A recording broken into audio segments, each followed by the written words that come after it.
कक्षा 11वीं भौतिक। मैं आर एस प्रसाद सर आज आप लोगों को तरलों के यांत्रिक गुण का प्रथम भाग पढ़ाने जा रहा हूं। चलिए देखते हैं इस प्रथम भाग में क्या कुछ है। तो सबसे पहले परिभाषा दे रहे हैं इसकी। भौतिक की उस शाखा को जिसके अंतर्गत स्थिर तरल का अध्ययन किया जाता है द्रव स्थैतिकी या हाइड्रोस्टैटिक कहते हैं। इसी तरह भौतिक की उस शाखा को जिसके अंतर्गत गतिमान तरल का अध्ययन किया जाता है द्रव गतिकी या हाइड्रोडायनेमिक्स कहते हैं। ध्यान रखना, अगर स्थिर है द्रव तो वो स्थिर तरल कहलाएगा, यानी द्रव स्थैतिकी कहलाएगा। हाइड्रोस्टैटिक, ये जो नाम दिया हुआ हाइड्रोस्टैटिक या द्रव स्थैतिकी। और दूसरा, यदि वो तरल गतिमान है तब वो जो है द्रव गतिकी या हाइड्रोडायनेमिक्स कहते हैं। तो ये परिभाषा है, इसके अनुसार हम लेसन को शुरू करते हैं। चलिए प्रणोद की परिभाषा आती है। सबसे पहले प्रणोद की परिभाषा देते हैं। क्या होता है प्रणोद? वास्तव में तो दाब की तरह ही काम करता है। तो प्रत्येक द्रव का वह यह मौलिक गुण होता है कि वह सदैव संपर्क पृष्ठ के लंबवत उस पर बल आरोपित करता है। ये द्रव का मौलिक गुण होता है। किसी द्रव द्वारा किसी पृष्ठ पर आरोपित संपूर्ण बल को प्रणोद कहते हैं। ध्यान रखना यह एक सदिश राशि है। इसका सीजीएस में मात्रक डाइन होता है तथा एसआई में मात्रक न्यूटन, अर्थात मात्रक वही होते हैं जो बल का मात्रक होता है। डाइन और न्यूटन। डाइन तो सीजीएस में होता है और जो न्यूटन है वो एमकेएस या एसआई में होता है। तो ये दोनों अंतर याद रखेंगे आप लोग।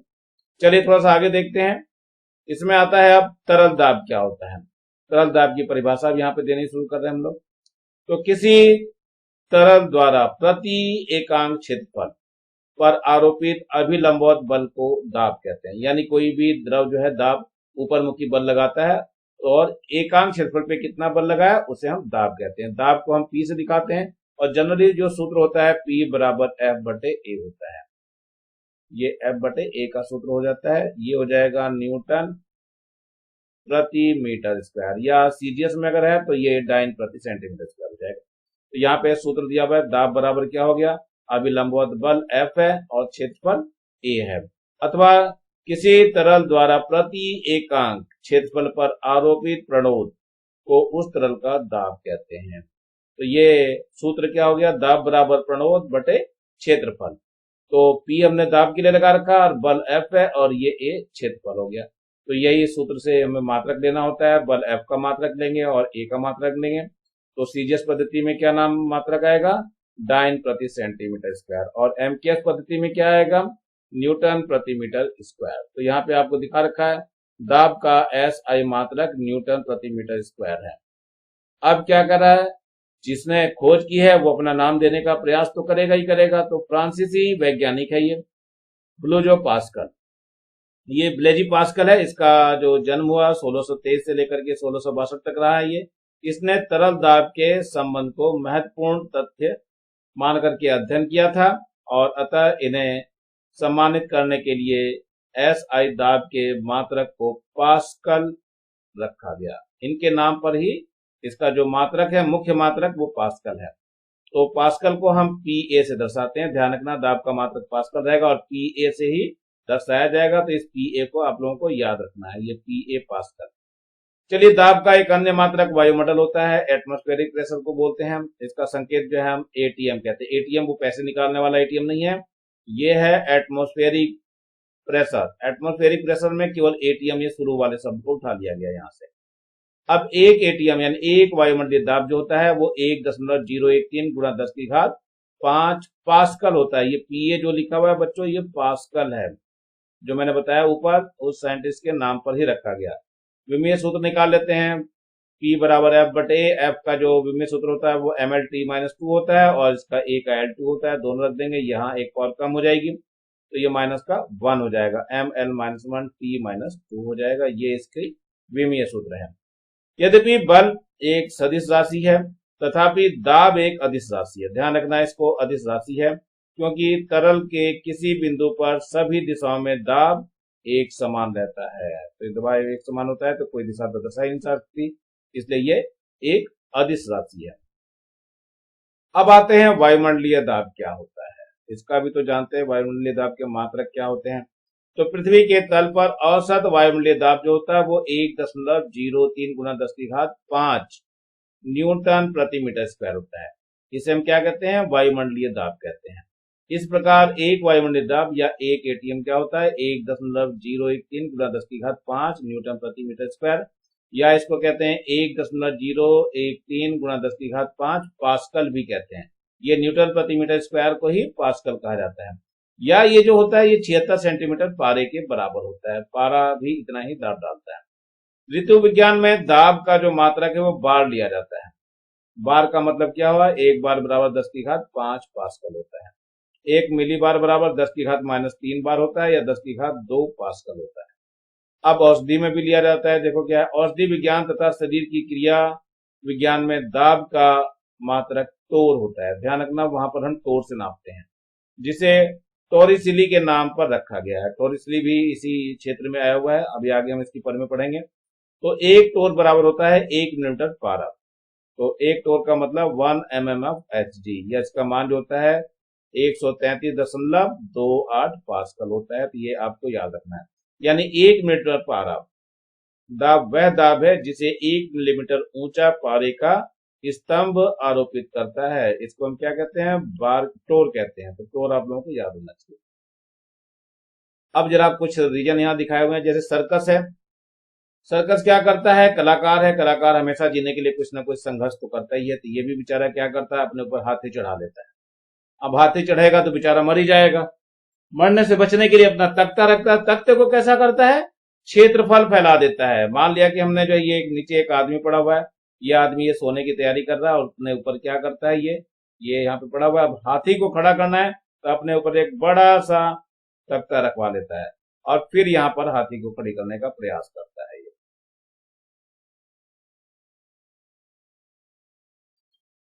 अब इस तरह से हाथी के खड़े होने से ये बच जाता है, क्योंकि क्षेत्रफल उसका बढ़ जाता है, और क्षेत्रफल बढ़ने के कारण जो है वो बच जाता है। देखो इसी को ही बताया गया है इसमें कैसे वो बच जाता है, वरना बेचारा ये जो कलाकार है वो तो जीवन ही खो देगा अपना। तो जमीन पर क्या करता है? पीठ के बल लेट करके अपनी छाती पर लकड़ी का बड़ा, हल्का तथा मजबूत तख्ता रखता है। हाथी तख्ते में से होकर गुजरता है, किंतु कलाकार सुरक्षित रहता है। अब यदि तख्ते को हटा दें और छाती पर जो है हाथी के पैर पड़ते ही उसकी तो हड्डी पसलियां टूट जाएंगी, बेचारा शहीद हो जाएगा। अतः वह सुरक्षित नहीं रहेगा। पी का जो सूत्र दिया हुआ है आपको पता ही है। पी बराबर क्या होता है? एफ बटे ए होता है। यानी पी जो है वो समानुपाती किसके हो गया? व्युत्क्रमानुपाती हुआ क्षेत्रफल के। जितना ज्यादा क्षेत्रफल उतना ही कम दाब लगेगा। तो पहली स्थिति क्या हो गई? पहली स्थिति में क्षेत्रफल अधिक होने के कारण दाब का मान कम होता है, अतः कलाकार सुरक्षित रहता है। द्वितीय स्थिति में क्या होता है? क्षेत्रफल का मान कम होने के कारण दाब का मान अधिक हो जाता है और कलाकार असुरक्षित रहता है, अर्थात वो शहीद हो जाता है। चलिए आगे की तरफ बढ़ते हैं। अब ये भोथरी हुई सुई की तुलना में नुकीली सुई जो है उतना ही बल लगाने पर शरीर की चमड़ी में आसानी से घुस जाती है। इसका कारण क्या है? कारण यह है कि नुकीली सुई की नोक का क्षेत्रफल बहुत कम हो जाता है, और अतः उसके द्वारा आरोपित दाब अधिक हो जाता है। जबकि ये देखते हैं दूसरा, समतल जमीन पर चलने की तुलना में पथरीली जमीन पर चलना कष्टप्रद होता है। क्यों कष्टप्रद होता है? क्योंकि दाब अधिक लगता है, क्योंकि क्षेत्रफल कम हो जाता है। तो पथरीली जमीन पर चलते समय पैर का प्रभावी क्षेत्रफल कम हो जाता है, अतः पैर पर आरोपित दाब का मान अधिक होता है। फलस्वरूप क्या होता है? पथरीली जमीन पर चलना कष्टप्रद हो जाता है। तो ये कारण है। कारण बताओ, आप लोग याद करेंगे अच्छे से। अब थोड़ा सा आगे चलते हैं कील के लिए। कील की नोक पतली बनाई जाती है। क्यों पतली बनाई जाती है? जिसे दाब अधिक लगा सके। तो नोक का क्षेत्रफल कम होने के कारण उसके द्वारा आरोपित दाब का मान बहुत अधिक होता है। ऐसे ही हमारे सूटकेस हैं। सूटकेस और हैंडबैग का अत्ता जो है बहुत चौड़ा बनाया जाता है, ताकि उन्हें उठाने पर हाथ पर दाब कम आरोपित। अब लेते हैं दाब और प्रतिबल में अंतर क्या। देखने में भाषा तो एक जैसी दिखाई देती है। यहाँ दाब पी बराबर एफ बटे ए होता है, प्रतिबल भी सूत्र में कोई अंतर नहीं है। पी बराबर एफ बटे ए। यहाँ पे प्रतिबल जो होता है वो भी जो है हमारा एफ बटे ए ही होता है सूत्र, लेकिन थोड़ा बहुत तो अंतर होता है ना, उस अंतर को देखते हैं। नंबर 1, यह प्रति एकांक क्षेत्रफल पर कार्य करने वाला बल है जिसका मान पूरे पृष्ठ पर एक समान होता है। ध्यान रखना, पूरे पृष्ठ पे एक समान होता है।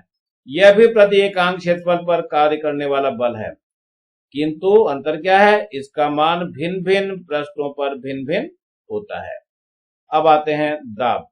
दाब एक प्रकार का प्रतिबल है जो पदार्थ के केवल आयतन में परिवर्तन करता है, आकृति में नहीं करता।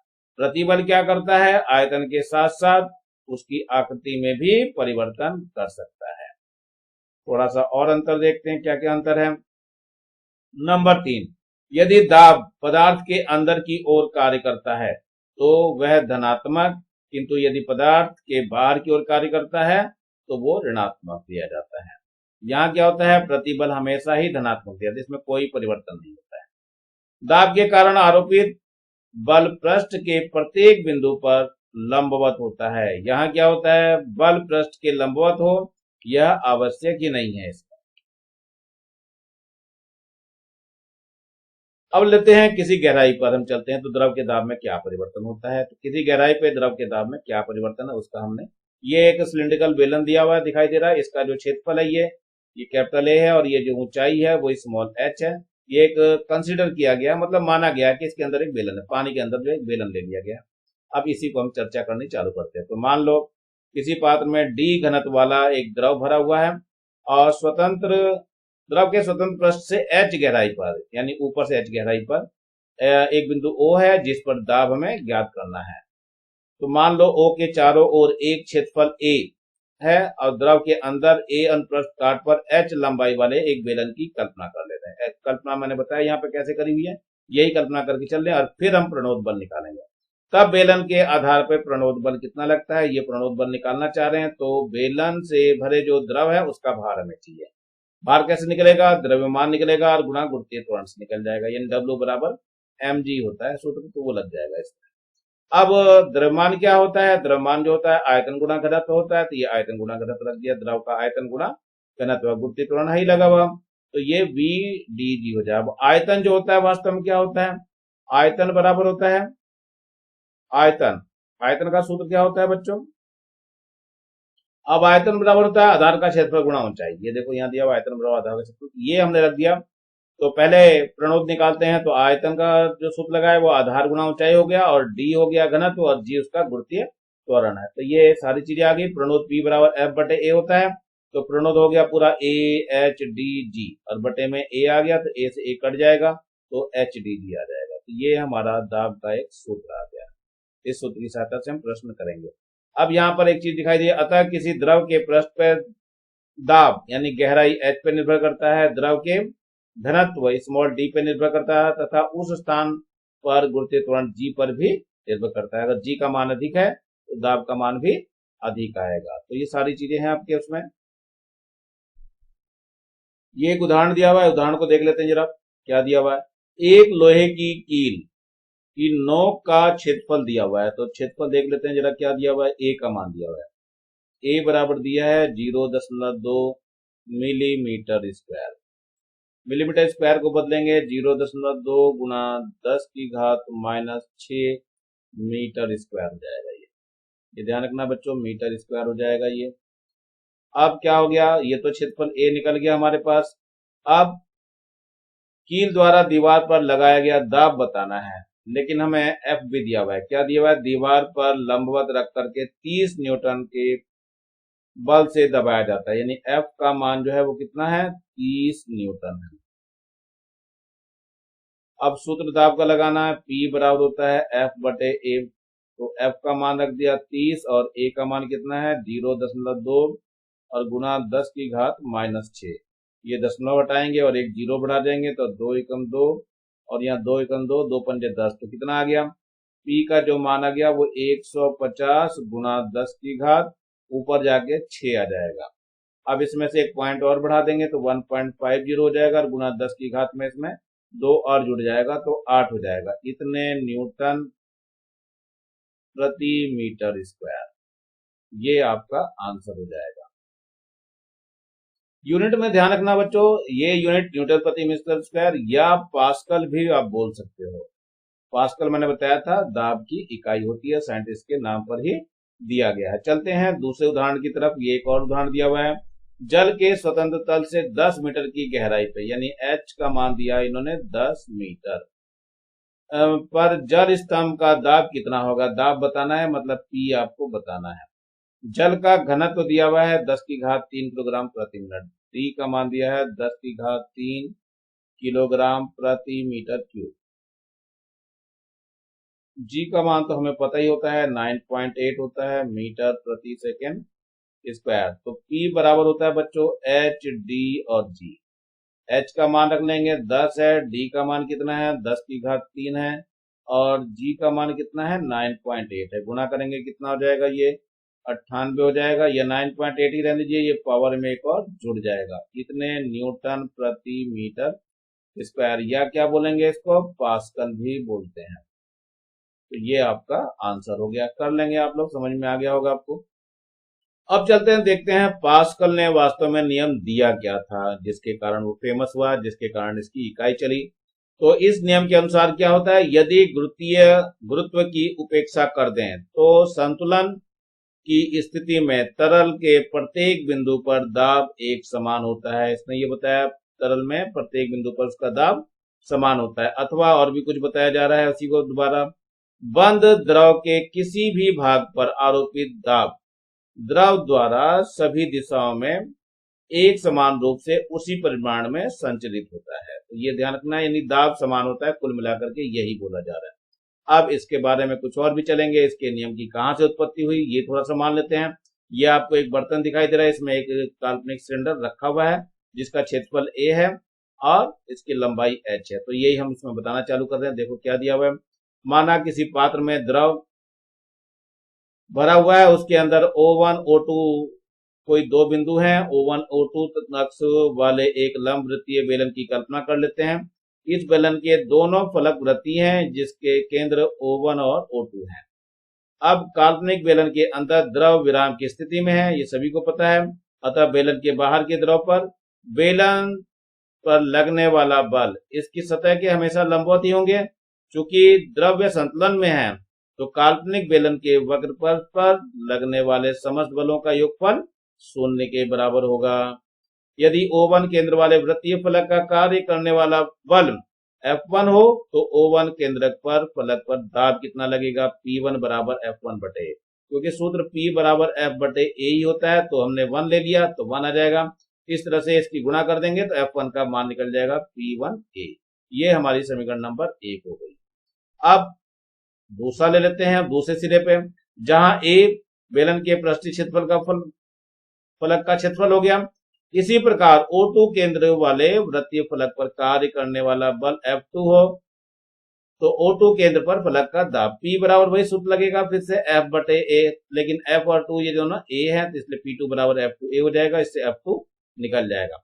संतुलन की स्थिति में दोनों बल बराबर होते हैं, यानी F1 और F2 का मान बराबर होता है। तो ये मान हमने बराबर धर दिया, दोनों के मान ऊपर से धर दिया समीकरण 1 और समीकरण 2 से। ये समीकरण हमारी 2 बनी थी तो दोनों मान रख दिए, तो P1A बराबर P2A हो गया, A और A कट जाएगा आपस में, तो P1 बराबर P2 हो गया, यानी दाब सभी जगहों पे समान होगा। अतः बिंदु O और बिंदु O2 O1 O2 पर दाब समान होंगे, किंतु O1 और O2 पे द्रव के अंदर भी दो बिंदु हैं, अतः द्रव के अंदर प्रत्येक बिंदु पर दाब एक समान होगा यदि द्रव संतुलन की स्थिति में रखा हुआ है। तो यही आपका नियम सत्यापित होता है, आप लोग आसानी से इसको कर सकते हैं। अब चलते हैं पास्कल के नियमानुसार इसका क्या अनुप्रयोग है, पास्कल के नियम का अनुप्रयोग क्या है वो चलते हैं। तो सबसे पहले हमारे पास एक आ रहा है द्रव चलित लिफ्ट, यानी हाइड्रोलिक जो लिफ्ट होती है वो कैसे काम करती है इसके बारे में थोड़ा सा बताया जा रहा है। तो यह क्या है, यह पास्कल के नियम पर आधारित एक ऐसी युक्ति है जिसकी सहायता से बहुत भारी वस्तुओं को, जैसे कार हो गया, जीप हो गया आदि को कम बल लगा करके ऊपर उठाने में किया जाता है। जैसे इमारत अथवा ब्रिज निर्माण में गटर को, यानी गटर जो होता है आदि वस्तुओं को उठा करके आवश्यकता अनुसार ऊंचाई तक ले जाने में द्रव चलित लिफ्ट का ही उपयोग किया जाता है। जैसे मान लिया, इसका सिद्धांत ले लेते हैं। मान लो पिस्टन P1 के अनुप्रस्थ काट का क्षेत्रफल A1 तथा पिस्टन P2 के अनुप्रस्थ काट का क्षेत्रफल A2 है, तब A2 बड़ा है A1 से, तो सूत्र लगा देते हैं P1 नीचे की ओर लग रहा है, F1 लगाया रहता है, तो पिस्टन पर जो है जल द्वारा आरोपित बल कितना होगा, P बराबर F/A, तो दोनों में 1 1 लगा दिया। अब पास्कल के नियमानुसार यह दाब पिस्टन P2 को संचालित किया जाता है, अतः पिस्टन P2 पर दाब के कारण ऊपर की ओर बल F2 लगता है और दाब उसका P2 हो जाता है। तो कैसे संबंध लेते हैं ये दिखाया हुआ, ये आपका स्वचलित दिखाया, यहां से बल लगाया जा रहा है, इस जगह से ये बल लगाया जा रहा है और बल लगा करके कार को उठाया जा रहा है, यही यहाँ पे समझाया जा रहा है। इस प्रकार पिस्टन P2 पर ऊपर की ओर लगने वाला जो बल होगा वो सूत्र वही लगा हुआ, ध्यान रखना, P बराबर F/A, तो इससे P इंटू A क्या हो जाएगा, F हो जाएगा। तो इसी सूत्र का हम अनुसरण कर रहे हैं यहाँ पर, तो दाब गुणा क्षेत्रफल हो गया। तो यहाँ पर क्या हो जाएगा, दाब तो हमने पीछे निकाल लिया था F1/A1, अब इसमें जो F2 का मान आएगा, F1 तो अलग हो जाएगा, A2/A1 हो जाएगा। क्योंकि A2 का मान A1 से अधिक है तो F2 का मान F1 से अधिक होगा। इस प्रकार कम क्षेत्रफल वाले पिस्टन पर कम बल लगा करके अधिक क्षेत्रफल वाले पिस्टन पर अधिक बल प्राप्त किया जा सकता है। ध्यान रखना, यहाँ कम कम है रखा हुआ और यहाँ पे अधिक है, इस जगह पे कम होता है, ध्यान रखना इसका क्षेत्रफल, और यहाँ पे क्या होता है, अधिक क्षेत्रफल। अधिक क्षेत्रफल पे अधिक भारी वस्तु को हम उठा सकते हैं। चलिए थोड़ा सा ब्रेक के बारे में जानना शुरू करते हैं। आज का जो आधुनिक ब्रेक है वो ये है द्रव चलित ब्रेक। इसके अंदर द्रव भरा होता है जिसको हम हाइड्रोलिक ब्रेक्स बोलते हैं। इस प्रकार के ब्रेक का उपयोग मोटर गाड़ियों, ट्रकों आदि भारी वाहनों में किया जाता है और ब्रेक के उपयोग से कम बल लगा के आसानी से उस गाड़ी को रोका जा सकता है। तो ये ब्रेक आपको ब्रेक दिखाया गया है, यहाँ पे द्रव चलित ब्रेक दिया हुआ है। इसके अंदर देखो यहाँ पे द्रव भरा हुआ है, ये W जो दिखाया हुआ वाटर करके, ये W यहाँ पे द्रव भरा हुआ पूरे में, और ये पूरे में यहाँ से लेकर के यहाँ तक ये सभी द्रव भरे हुए हैं। अब यहाँ से ब्रेक के द्वारा, ये जो पैडल आपको दिखाई दे रहा है, इस ब्रेक के द्वारा हम बल लगाते हैं हल्का सा, तो हल्का सा जैसे बल लगाएंगे तो ये पिस्टन चलेगा, पिस्टन चलेगा तो द्रव भी आगे की ओर चलेगा और इसको धक्का दे देगा आगे की ओर। जैसे ही यहाँ पे धक्का देता हुआ ये आगे पहुंचता है, तो ये क्या करता है, पिस्टन पे इधर की ओर बल लगाता है और ये थोड़ा सा खुल जाता है। जैसे ही खुलता है तो क्या होता है, ये ब्रेक शूज लगे हुए हैं, ये इस पे जाके चिपक जाता है और ये भी इस पे जाके चिपक जाता है। चिपकते ही क्या होगा कि ये गाड़ी के पहियों को रोक देता है। ये आपका गति पालक या पहिया है, ये आपका रुकना चालू होता है। लेकिन जैसे ब्रेक को छोड़ते हैं यहाँ से, ये फिर से लूज हो जाता है, ये स्प्रिंग द्वारा अपनी जगह पे पहुंच जाता है और हमारा ये जो ब्रेक शूज है वो खुल जाते हैं और गाड़ी चलने लगती है।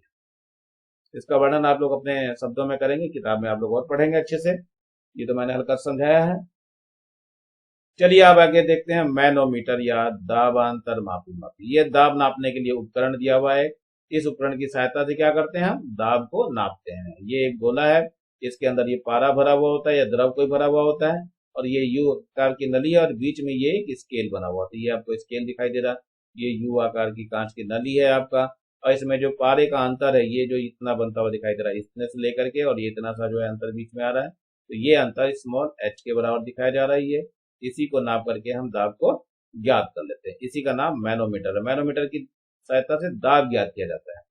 तो बनावट के बारे में बात करते हैं। इसमें यू आकार की एक नली भी होती है जिसकी एक भुजा छोटी तथा दूसरी भुजा बड़ी होती है। इस नली के दोनों सिरे खुले रहते हैं। यह नली एक ऊर्ध्वाधर स्टैंड में कसा होता है और दोनों भुजाओं में द्रव के तल अंतर को ज्ञात करने के लिए स्टैंड में एक मीटर लगा लेते हैं। नली में कोई द्रव पारा भरा होता है, इसके आधार पर हम नाप लेते हैं आसानी से। अब लेते हैं आर्किमिडीज का सिद्धांत होता क्या है। ये आर्किमिडीज ये भी वैज्ञानिक है। इसने क्या दिया था, जब किसी वस्तु को किसी द्रव में डुबोया जाता है, मान लिया ये कोई द्रव दिया हुआ है आपका, इसमें द्रव ये भरा हुआ यहाँ तक, इसमें जो है किसी वस्तु को हम डुबाने का प्रयत्न कर देते। मान लिया ये वस्तु आपकी डुबा दी गई, ये आपकी वस्तु है, इस वस्तु को डुबाने का प्रयत्न किया जा रहा है। तो उसने क्या बताया है नियम के अनुसार, देखो, जब किसी पिंड को किसी द्रव में पूर्णतः या आंशिक रूप से डुबोया जाता है तो उसके भार में कमी आ जाती है और यह कमी जो है पिंड द्वारा हटाए गए द्रव के भार के बराबर होती है। यही आर्किमिडीज का सिद्धांत है और इसी का हम निगमन करेंगे। चलिए व्युत्पत्ति के लिए देखते हैं क्या है। मान लिया द्रव के अंदर उसके स्वतंत्र तल से x गहराई पे h ऊंचाई का एक ऊर्ध्वाधर बेलन है जिसके अनुप्रस्थ काट का क्षेत्रफल कैपिटल ए है। स्पष्टतः बेलन के ऊपरी एवं निचले क्षैतिज पृष्ठ होंगे और उन पर बल कार्य करेगा। उन बलों को हम देखने का प्रयास करते हैं। ये आपको दिखाई दे रहा है बल F1 लग रहा है और नीचे की ओर F2 लग रहा है। यहाँ देखो बल F1 लग रहा है और यहाँ पर बल जो है वो F2 कार्य कर रहा है, जबकि दोनों के क्षेत्रफल बराबर है और ये जो गहराई है यहाँ से लेकर के यहाँ तक ये h है। चलिए बेलन की ऊंचाई है तो इसी को हम लेकर सॉल्व करना चालू करेंगे। तो बेलन के ऊर्ध्वाधर पृष्ठ वक्र पर किसी बिंदु पर द्रव द्वारा आरोपित दाब के पृष्ठ के बिंदु पर द्रव द्वारा आरोपित दाब को संतुलित हो जाता है, द्रव दाब से संतुलित होता है। अतः बेलन के ऊर्ध्वाधर पृष्ठों पर क्या होता है, परिणामी दाब शून्य होगा, किंतु ऊपरी एवं निचले पृष्ठों पर दाबांतर होगा। तो इन्हीं दाबांतर को ज्ञात करना है। तो बेलन के ऊपरी पृष्ठ पर द्रव का दाब जो है वो क्या होता है, P1 बराबर HdG हो जाता है। ये वास्तव में P बराबर जो पीछे पड़ गया है हम HdG वाला सूत्र है वही लगाया जा रहा है यहाँ पे। तो XdG हो गया जहां D घनत्व हो गया द्रव का। इसी प्रकार बेलन के निचले पृष्ठ पर P2 दाब लगाया जाए तो x प्लस h हो जाएगा दाब। ऊंचाई जो है वास्तव में ये x भी है ना ऊपर से लेकर के, तो ये पूरी कुल मिलाकर के x प्लस h हो गई। तो यहाँ पे देखो ये ऊंचाई हमने x प्लस h दे दिया, बाकी घनत्व हो गया और ये गुणितत्वण हो गया। तो F1 बराबर P1a होगा तो XdGa हो जाएगा। F2 बराबर P2a होगा जो x प्लस h dGa हो जाएगा। तो F बराबर क्या हो जाएगा, परिणामी बल, दोनों में को घटा देंगे तो ये घटा दिया गया है। F2 का मान x प्लस h dGa रखा गया माइनस का x dGa।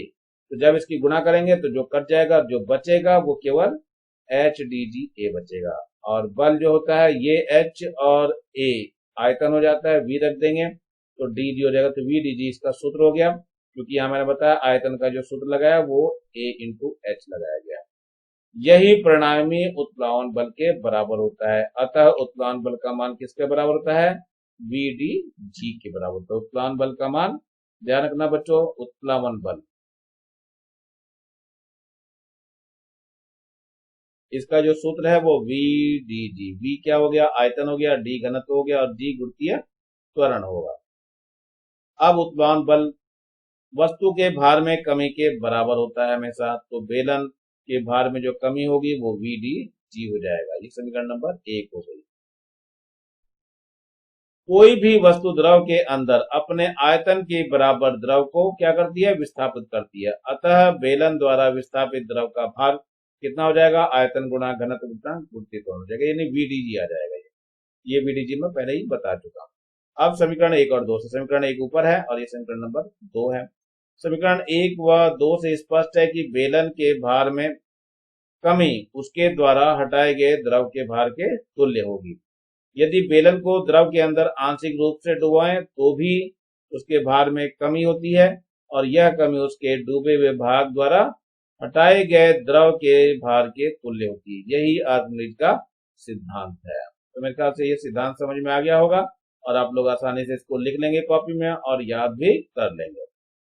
अब चलते हैं हम तैरने के नियम पे। तैरने का नियम क्या बनाया गया है उसको देखते हैं। तो तैरने के नियम या इसको कहते हैं पलवन का नियम क्या है। तो जब किसी ठोस को किसी द्रव में डुबोया जाता है तो उस पर दो बल कार्य करते हैं। इसी दो बलों की हम चर्चा करेंगे। नंबर 1 है ठोस का भार W ऊर्ध्वाधर नीचे की ओर और उत्प्लावन बल FB। FB force of buoyancy होता है, ऊर्ध्वाधर ऊपर की ओर कार्य करता है। मान लिया हमने ठोस का आयतन V तथा इसका घनत्व सिग्मा है। ये सिग्मा है बेटा, याद रखना। ये छोटा सिग्मा है, इसको याद करना है, छोटा सिग्मा, इसको याद रखना है। यदि द्रव का घनत्व D हो तो W बराबर V और छोटा सिग्मा और G के बराबर हो जाएगा। तो FB क्या हो जाएगा, VdG के बराबर होगा। तो इन बलों के 3 स्थितियां उत्पन्न होगी, निम्न अनुसार 3 स्थितियां उत्पन्न होगी। तीनों स्थितियों के बारे में हम देख लेते हैं क्या है। ये तीनों स्थितियां दी हुई है। ये पहली स्थिति है, दूसरी स्थिति है और ये तीसरी स्थिति है। तो यहाँ पर चित्र में दिखाया हुआ है ये उत्प्लावन बल ऊपर की ओर काम कर रहा है और भार इसका नीचे की ओर काम कर रहा है। तो पहले केस में क्या है, भार इसका अधिक हो जाता है उत्प्लावन बल से, तो ये बेचारा डूब जाता है, वस्तु डूब जाती है। दूसरे में क्या हो रहा है कि भार इसका कम हो गया है तो ये ऊपर तैरने लगती है, यानी पूर्णतः ऊपर निकल करके वस्तु तैरना शुरू कर देती है। क्यों कर देती है? क्योंकि एफ बी का मान ज्यादा हो गया और डब्ल्यू का मान कम हो गया।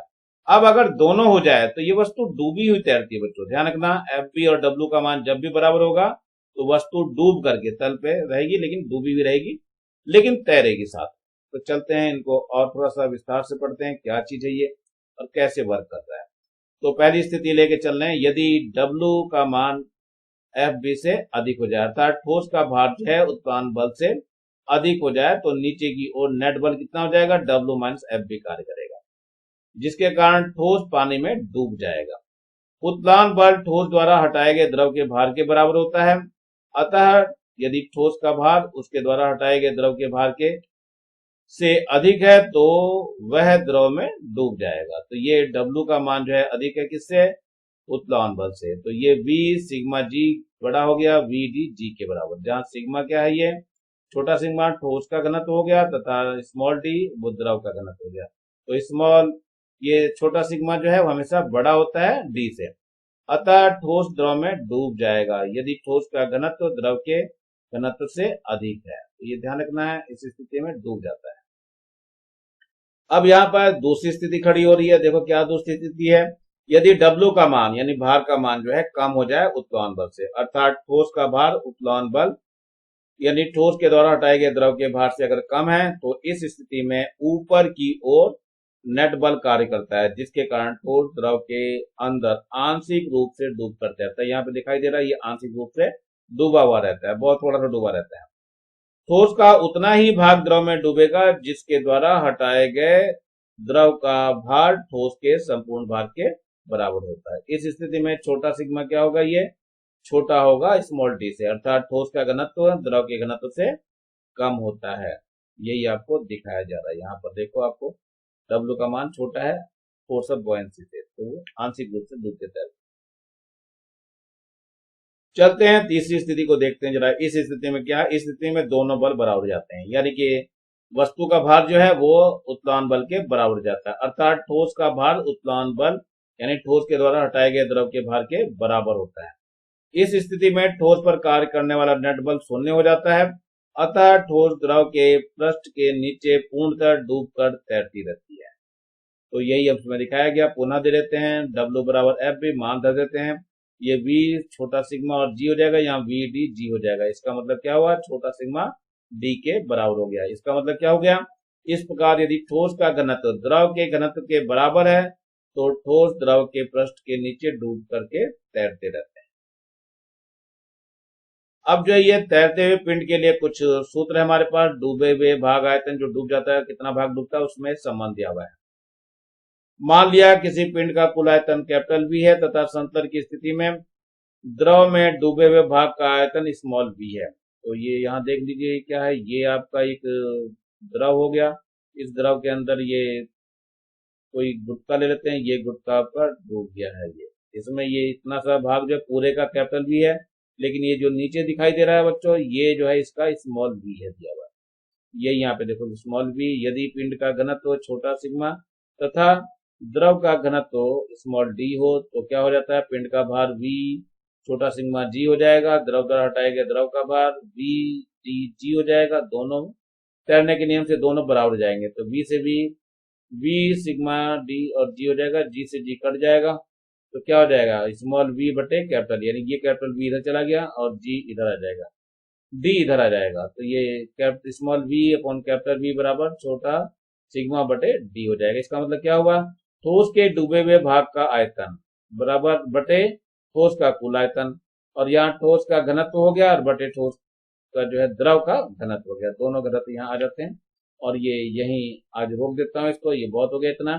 अब अगले भाग में मैं फिर मिलूंगा, तब तक नीचे एक लाल रंग का बटन दिखाई दे रहा होगा, इसको दबा करके सब्सक्राइब करेंगे और ज्यादा से ज्यादा बच्चों को शेयर करेंगे, जिससे ज्यादा से ज्यादा फायदा हो सके, और कम से कम मेरे वीडियो को लाइक भी करेंगे, जिससे मैं आगे और अच्छी वीडियो बनाकर के देने का प्रयास करूंगा। इसी के साथ मैं RS प्रसाद सर आज का वीडियो यहीं समाप्त करता हूं। Thank you, have a nice day.